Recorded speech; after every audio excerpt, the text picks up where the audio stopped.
Hello అండి అందరికీ. మనందరికీ తెలుసు రీసెంట్గా మన మిత్రదేశం రష్యా పాకిస్తాన్కి, మన శత్రుదేశం పాకిస్తాన్కి అత్యంత కీలకమైన జెట్ ఇంజన్ని ఇవ్వాలి అని చెప్పేసి నిర్ణయమే తీసుకోవడం జరిగింది. RD-93 అని చెప్పేసి ఈ జెట్ ఇంజిన్ రకాన్ని పాకిస్తాన్కి ఇవ్వాలి అని చెప్పేసి నిర్ణయమే తీసుకోవడం జరిగింది. అయితే ఈ నిర్ణయం మీద భారతదేశంలో తీవ్రస్థాయిలో వ్యతిరేకత వ్యక్తమైంది. ఎందుకు అంటే మనం రష్యా నుంచి చమురు దిగుమతి చేసుకొని రష్యా కష్టకాలంలో ఉన్న సమయంలో రష్యాకి సహాయం చేస్తున్నాం. అమెరికా మన మీద టారిఫ్ వేసినా కానీ ఆ టారిఫ్లన్నింటినీ కూడా పట్టించుకోకుండా రష్యాకి ఈ స్థాయిలో ఫేవర్ చేస్తున్నాం.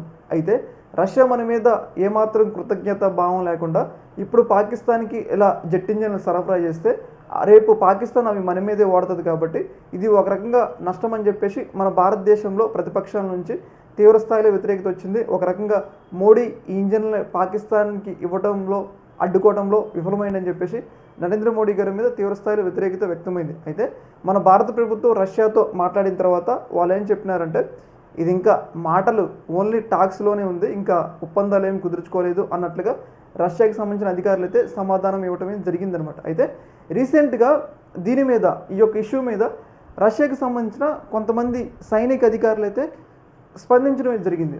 వాళ్ళు స్పందిస్తూ ఏం చెప్తున్నారంటే ఇప్పుడు ఈ టెక్నాలజీని పాకిస్తాన్కి ఇస్తే ఒక రకంగా అది భారత్కే మంచిది. ఎందుకంటే RD-93 అని చెప్పేసి ఈ రకం ఇంజన్లు మన భారతదేశంలో కూడా కొన్ని ఉన్నాయి అన్నమాట. అంటే మన దగ్గర కూడా ఆ టెక్నాలజీ ఉంది.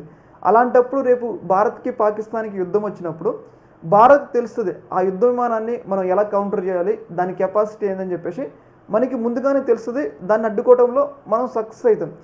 అదే ఇప్పుడు రష్యా ఆ ఇంజన్లు ఇవ్వకపోయిందనుకో, రష్యా ఇవ్వకపోతే అమెరికా నుంచో సంథింగ్ ఏదో ఒక దగ్గర నుంచి పాకిస్తాన్ ఆ జెట్ ఇంజన్లు తెచ్చుకుంటుంది. అలాంటప్పుడు ఏమవుతుందంటే ఆ జెట్ ఇంజన్ టెక్నాలజీ మన దగ్గర లేదు కాబట్టి దాన్ని మనం కౌంటర్ చేయడంలో విఫలమవుతాం. ఆల్రెడీ మన దగ్గర ఆ టెక్నాలజీ ఉంది కాబట్టి దాన్ని అడ్డుకోవడంలో మనం సక్సెస్ అవుతాం.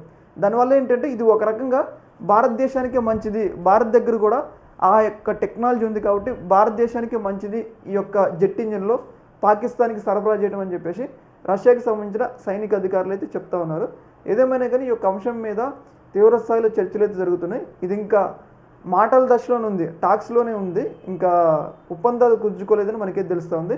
అయితే రష్యన్ అధికారులు ఏమంటారంటే ఇది ఒక రకంగా భారత్కే మంచిది, ఆ టెక్నాలజీ భారత్ దగ్గర కూడా ఉంది కాబట్టి ఆ విమానాలను కౌంటర్ చేయడానికి అవకాశం ఉంటుంది కాబట్టి ఇది భారత్కి మంచిది అని చెప్పేసి వాళ్ళైతే చెప్తా ఉన్నారు అనమాట.